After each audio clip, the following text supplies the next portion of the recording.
Hi అండి, welcome to Devi designers Chilukurupeta. ఈరోజు నేను ఇంకొక పెన్ కలంకారీ లెహంగా డిస్ప్లే చేస్తున్నానండి. ఇది గ్రీన్ కలర్ లెహంగా అండి. దీనికి ఆరెంజ్ కలర్ కట్ వర్క్ వచ్చిందండి బ్యూటిఫుల్గా.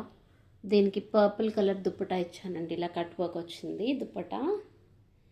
అండ్ బ్లౌజ్ చూడండి, ఇది green colour same lehenga colour. And hands చూడండి, ఇలా కట్ వర్క్ ఇచ్చాను.